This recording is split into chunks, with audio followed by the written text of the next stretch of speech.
Think for a moment, in an ancient land, whose name refers to a sense of majesty and mystery. Uz. It is there that lived a man whose reputation echoed beyond its borders. His name was Joe, and everyone knew him as someone integral, straight and devout to God.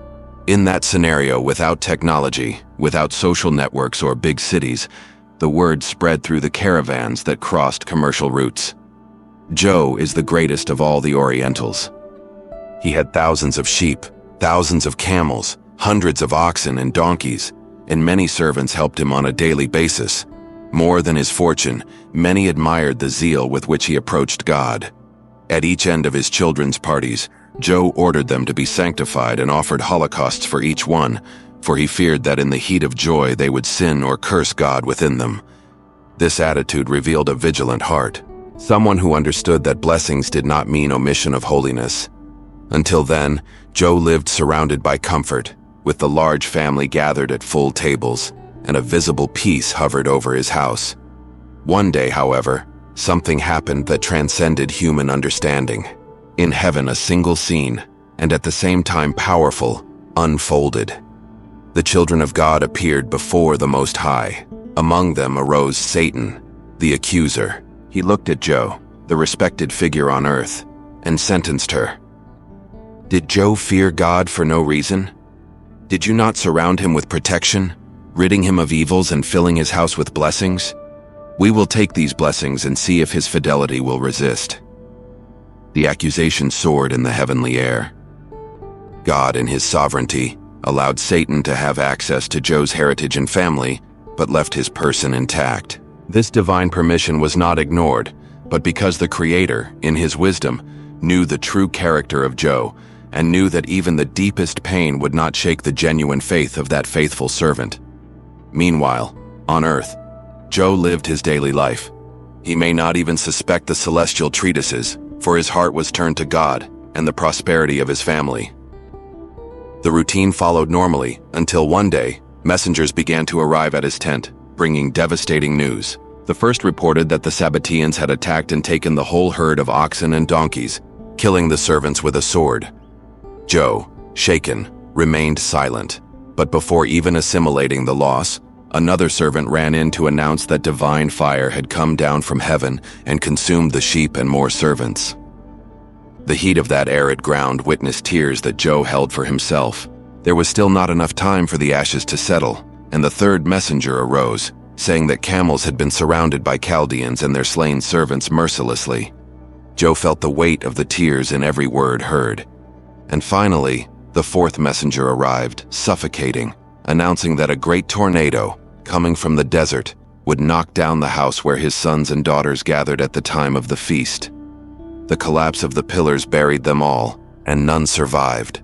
Joe then rose, tore his cloak in a sign of great pain, raised his head, and throwing himself to the ground, bowed down in silent worship.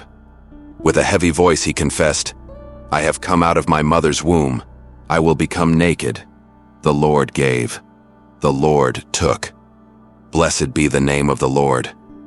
These few words echoed like a declaration of faith that transcended human understanding. Joe did not curse her, but blessed God, even when he felt the void clinging to his being. At that moment, the earth dried up in sadness, while Joe demonstrated that his fidelity did not depend on possessions or children around him. His confidence was ceased there in a sovereign God, worthy of praise in all circumstances. The sighs barely ceased, as for the loss of children and possessions, and a new investment of pain prevailed. But once in heaven, Satan appeared before God and declared, "If we take away the protection of his health, he will certainly blaspheme." This time the Lord allowed Satan to touch Joe's flesh, but without taking her life. Thus he was already overcome by evil ulcers that covered his body, from the soles of his feet to the top of his head, making his comfort a distant past. In an act of despair, he arranged a ceramic bowl, and sitting on ashes, he scraped the wounds that reminded each scratch the weight of suffering. When his wife, taken by despair, looked at him and said, "Do you still maintain your integrity? Why did you not curse God and die?" Joe replied firmly, "You speak like a fool.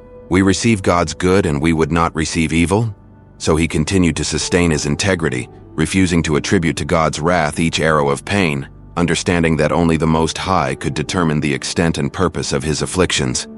Despite the circumstances, Joe's thirst for justice remained alive, but he refused to turn suffering into blasphemy. The news of Joe's condition quickly spread through the neighboring lands, and 3 friends, Eliphaz, Themanith, Bildad, Suitha, and Zophar, Namathil, heard about the disaster that fell on that just man. Moved by compassion and old friendship, they shared the path in silence, reflecting on what they could say about so much suffering. When they arrived, they saw him sitting in ashes, without words, and each one in mourning sat on the floor next to him. They did not even dare to open their mouths, because they realized that the pain was too deep to be consoled with mere words. For 7 days and 7 nights they remained silent, sharing the weight of a pain that exceeded easy explanations. It was only after this silent mourning that Joe, in his anguish, opened his mouth to curse the day of his birth, wishing that that moment had never existed. Soon the dialogue matured and took the shape of a theological debate.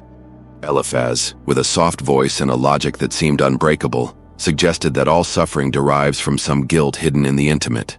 Can someone instructed have more understanding than God? Do not you think that your suffering will never reach you, but it would be chosen, if any, for the long life of anguish? Ponder now. If the calamity does not come from the Lord, and from God does not proceed the fear. To his words Joe replied, claiming his innocence, questioning why, even without sin, he was afflicted. The conversation went on like this. Eliphaz accused, Joe defended himself. Eliphaz again insisted on the need for repentance. Then Bildad entered the discussion, dragging similar concepts. Does God twist his judgment? Is not your iniquity great? Eliphaz and Joe, feeling increasingly misunderstood, multiplied their complaints, asking ears for their cause and lamenting the divine indifference. The voices rose in a heated tone of debate, full of verses that tried to fit their pain in conventional formulas of retribution.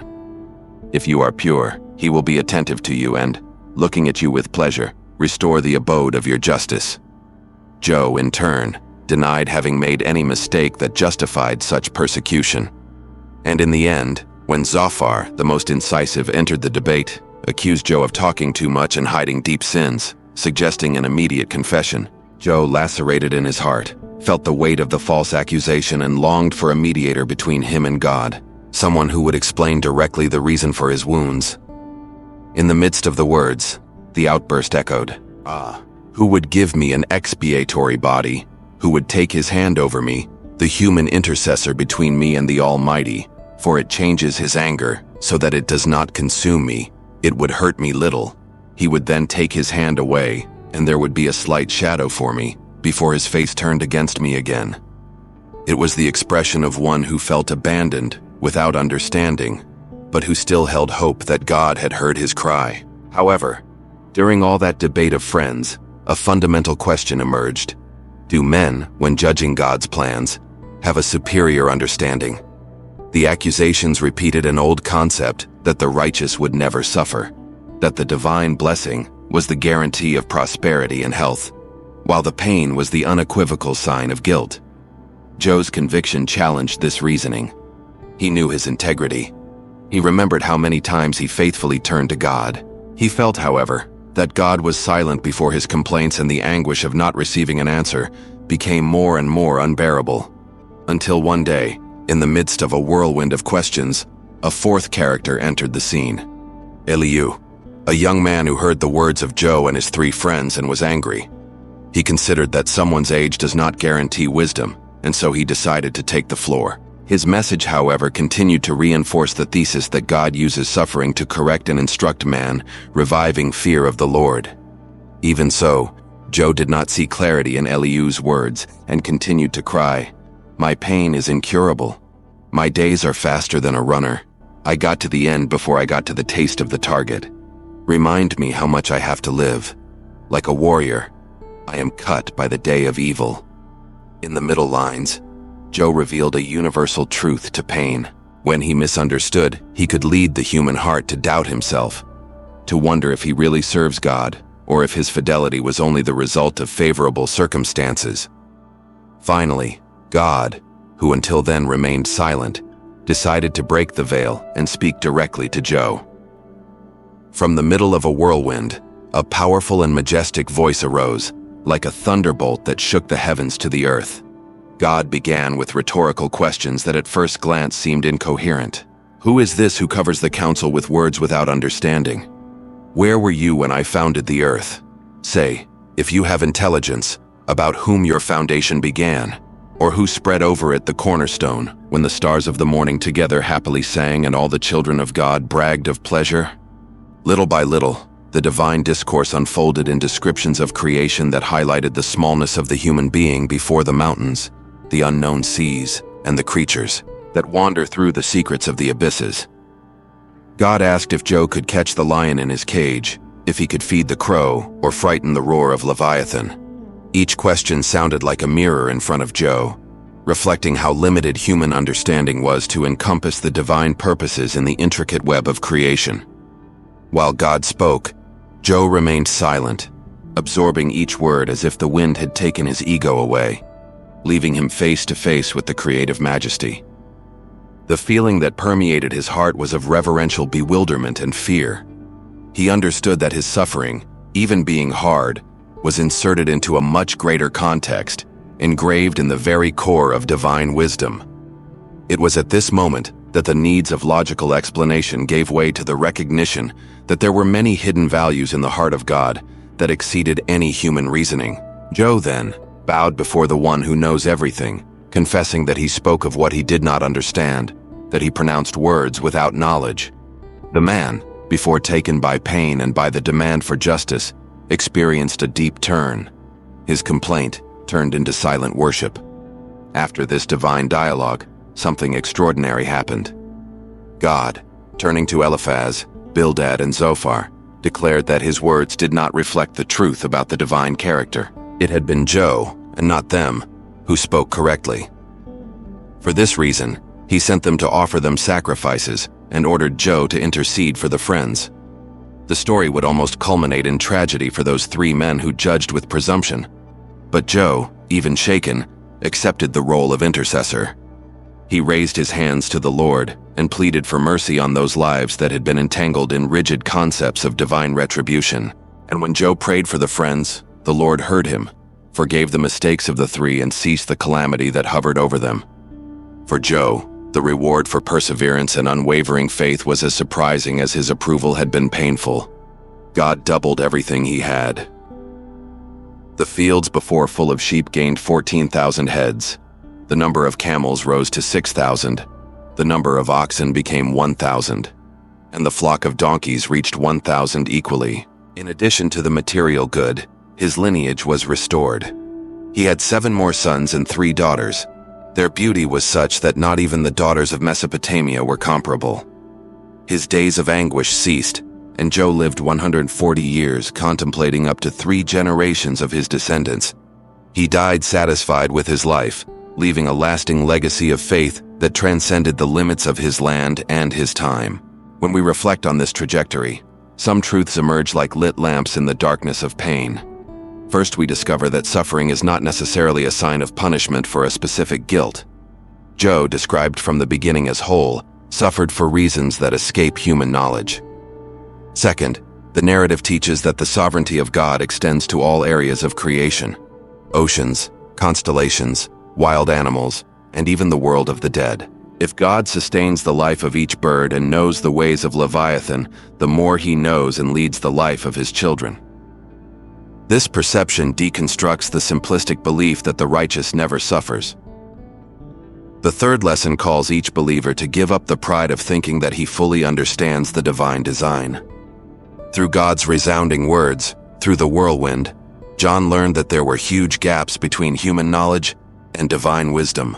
Thus, we are also invited to silence our insecure certainties and open space for pure confidence that sustains the soul when the teeth close in chaos. Another truth that is transparent is the value of intercession and forgiveness.